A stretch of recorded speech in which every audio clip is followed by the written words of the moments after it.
Dneska by som vám rád predstavil tento skvelý notebook. Je to MSIčko GT60. Jedná sa o špičkový herný notebook.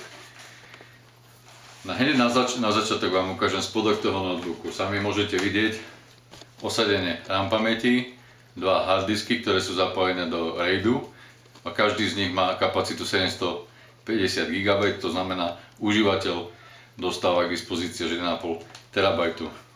Pod týmto rozmerným chladičom sa skrýva grafická karta a samozrejme ventilátor chladí Intel Core i7 s frekvenciou 2,3 GHz. Jedná sa o štvorjadro, ktoré je schopné zvládnuť 8 vlákien.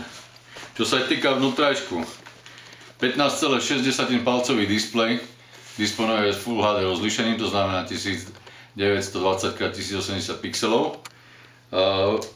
Klávesnica tohto notebooku je podsvietená a je pripravená na hranie. Touchpad už menej. Každopádne určite v balení som našiel aj hernú myšku, čiže nie je problém.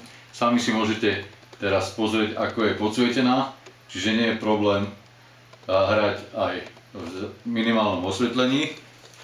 Osvetlenie si môžete dokonca prepínať, kedy si zapnete napríklad čiste len časť, ktorá je určená pre FPS. Ďalej je tu sada dotykových doplnkových kláves. Ak pozrieme, tu sú stavové LED diody. Týmto napríklad otvorím CD mechaniku. Ďalej je tu kláves vypnutia displeja. Samozrejme zapnutie Wi-Fi. Uprostred je tlačítko zapnutia počítača, ďalej vypnutia podsvietenia klávesnice, zapnutia dodatočného chladenia ventilátora a ďalej samozrejme tlačítko turbo, ktoré by malo efektívne zvýšiť pretaktovaný procesoru výkon celého notebooku, ktorý už mimochodom je aj tak dosť vysoký. Aby som nezabudol, okrem štvorjadrového procesoru nájdete vo výbave tohto notebooku 16 GB operačnej pamäte RAM, hoci tu sú momentálne 2 sloty zaplnené 4 GB pamäťami. Nechýba samozrejme Wi-Fi, Bluetooth, ďalej USB 3 na jednej a USB 2 na druhej strane.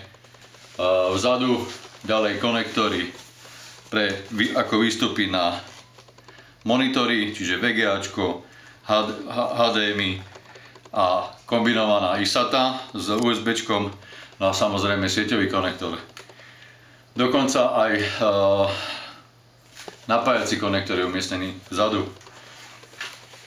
Pozrite na ten uhol otvorenia displeja. Jedná sa takmer 180 stupňov, čo umožňuje práve osadenie pántou smerom hore a nie, že sa pánty zasúvajú dozadu. Samozrejme, výrobca nenechal nič na náhodu, posadil sem aj reproduktory, tak ako ste ich mohli vidieť, ktoré vyvíjal v spolupráci so spoločnosťou Dynaudio. Čiže to je k technickým parametrom tohto notebooku všetko.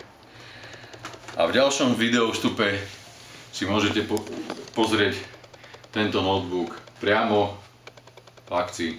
Ja vám zatiaľ ďakujem za pozornosť a teším sa na druhý vstup.